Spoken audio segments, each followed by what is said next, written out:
Fundamentally, I know I am the same, but for my environment, I have changed. Now I am full of shame. My creativity has been maimed. My passions are now restrained.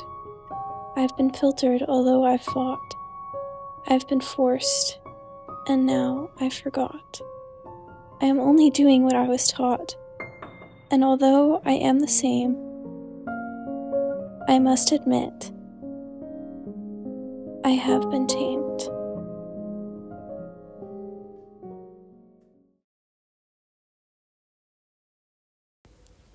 To understand my philosophy of education, you first have to understand the constants of my life, as who I am as a person influences who I am as a teacher. First and foremost, I am an artist. I spend much of my free time drawing, painting, and writing. This has been a lifelong trait for me. I have always loved creating, and so art clouds every aspect of my vision. Everything I see is through the lens of an artist. Every feature on a person's face, every glimmer of light, and every piece of sand has the potential to inspire. Secondly, I am a historian. I am someone who likes to study and discover. I love to analyze, and I love to learn. I believe that we can learn from our past and in the importance of preservation. Lastly, I am a naturalist. I feel like we belong in nature and that I am an advocate and a protector. I am a lifelong observer due to these three traits and passions. Now that you have learned a little bit about me, we have to discuss where I was last year at this time. Last year, I believed that caring was the only thing that mattered as a teacher. I had come to this conclusion after completing courses Teaching and Learning 1 and 2, and reading Newding's Caring in Education and watching The Power of Relationships in Schools video from the George Lucas Educational Foundation. In Newding's article, Caring in Education, he states that children need to both know that they are cared for and feel that they are cared for in order to learn. This same idea is supported in The Power of Relationships in School video, where the scientific study is applied to the student-teacher relationship, proving that oxytocin is released when students have a trusting relationship with teachers. During my placements, I was lucky enough to be placed with two skilled teachers, Mr. Sheehan and Miss Joya. Both of these teachers encouraged movement, interaction, mindfulness, and creativity. Although I still believe that caring is vital for students, I now believe that most teachers care.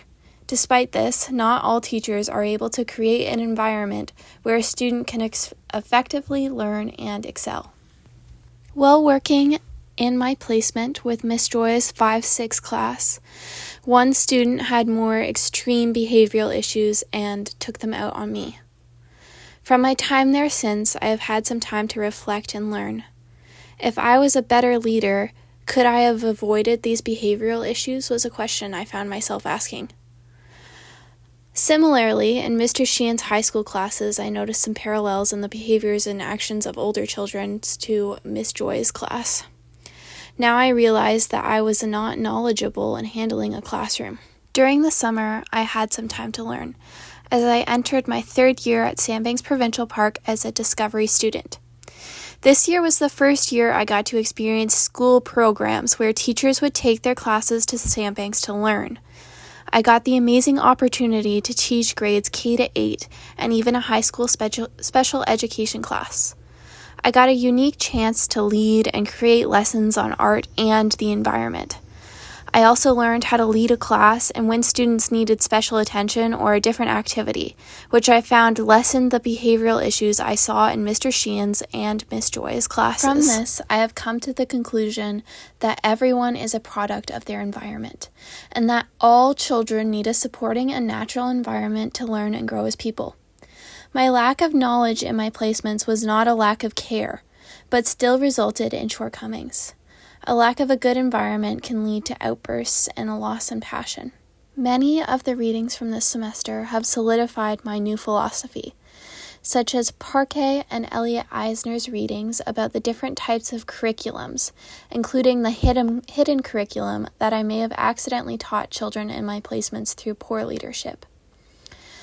Parquet's and Eisner's readings also taught me that there is more than one type of curriculum and multiple alleyways to teach. Similarly, Jiro's article on film taught me teaching can be done even unconventionally through creative alleyways such as film. Other content such as the lecture video, 9 Ways to Nurture Creativity in the Classroom, and Wu's book review also supported the idea of creating a good learning environment by being a supportive leader either through a classroom's democratic agreement and choice or by being an invisible leader through humility. Allowing students multiple alleyways to learn and giving them choice creates the best learning environment. Overall, my personal experiences over the summer with school groups at Sandbanks and the time I have had to reflect have encouraged a new change in my philosophy of education. No longer do I believe that caring is the most important, but now I believe that everyone is a product of their environment, and that all children need a supporting and natural environment to learn and grow as people. This should be done through allowing choice, freedom, fun, and experience. For one can stare at art all day, but will never learn to create if they don't paint.